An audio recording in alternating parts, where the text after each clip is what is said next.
Greetings everyone, Hotfix 29.5.2 is live on PC, and the first change comes to Steeel Essence, rewarded for the Steel Path planet completions. Previously it was 2, now it is 25. Players who have already completed the Steel Path and each planet will be rewarded with the amount they should have received if this change was released when you completed each planet. Moving on to Bonewidow Changes. Firing Line now has a force stagger to demobilize enemies hit by its rays.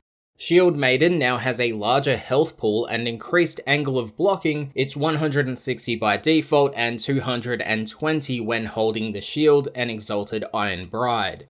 Exalted Iron Bride now has a base damage value of 1500 at max rank. It has been increased by 500. And lastly, Exalted Iron Bride now has a base critical chance of 45% with a 3 times multiplier. Previously it was 5% and a 1.5 times multiplier. As for the general changes for the game, audio mix tweaks have been added for Cetus. A new piece of art can be seen in the game loading screen. They've lessened the self-stagger range on the Fard's projectile. A waypoint has been added to tranked animals. They've lessened the recoil on the Vermin Splicer kitgun chamber when used with grips that increase damage. They have improved the quality and quantity of the Nexifera spawns in caves, improved the ambient spawn behaviors of Avicia, and they made the machete weapon in Samaras' store accessible to those who had obtained it and sold it by means not considered in this store. For the game's overall fixes with 29.5.2, DE have fixed Necromechs losing affinity when destroyed and the Warframe you are using dies. They fixed an issue with several one-handed melee weapons not functioning, which was an accidental result of the glaive changes. Weapons included were most machetes, the Plasma Sword, the Distrezor Prime, Sheave, and the Scoliac. They have fixed Vault bounties, always pulling from common rewards and not giving a bonus reward at the final stage. They fixed missing normal maps on the Entrati family, missing normal maps on operators leading to the faces looking off, enemies not spawning after activating obelisks. They fixed ragdolled enemies not getting marked by the fluid sack in the new bounty type, transmissions playing twice, sometimes when failing a bonus objective, the Icaria stealing self-damage with multi-shot projectiles. Further fixes were made towards the Juggernaut Poly P Hunter getting stuck and spinning. They pre-deployed a server-side fix for the launcher not working on new installs. They fixed the Kuvanukal critical hits doing more damage to chain targets than the initial target. They fixed an issue that could occur with relay blessings if a player was somehow down. Helios attempting but not completely scanning while you are in the Necromech form. Mission conservation transmissions from the sun. Numerous issues with the new Isolation Vault bounties and the Pit mini encounter.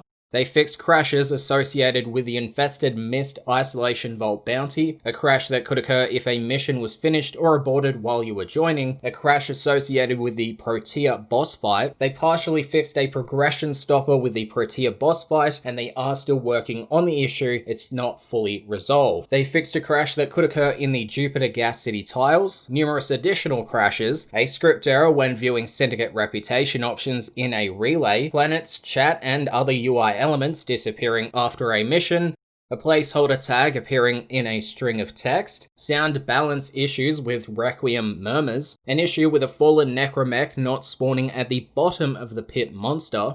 They fixed a crash when fighting the pit monster, the Daru Syandana not colouring correctly, an issue that could occur in open worlds and landscapes regarding gear items that you have more than 200 of, not deducting proper amounts at mission completion. They fixed Valbin's Vortex affecting player mech movement, numerous issues related to running the game with Gore disabled, an issue with Tesla Coil causing issues with Spectres, Deimos and the Cambion Drift K-Drive races not rewarding proper new Infested K-Drive parts, and they've noted that the item being rewarded was a non-usable fake blueprint, which would not have shown up in the foundry or been usable. You will need to redo the races to receive the functional item. The old one can be sold from your inventory for credits. They fixed an issue that could occur when a Grineer Ghoul encountered ends. They fixed an issue where Harrow Spectres casting Condemn could cause a game hang, a freeze that could occur when placing ship decorations on slow connections, and they fixed missing Tenogen skin wings for Chroma's new passive.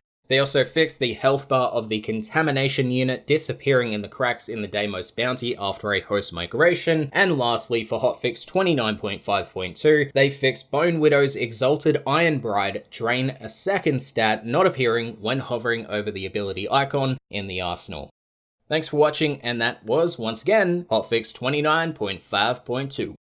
Bye!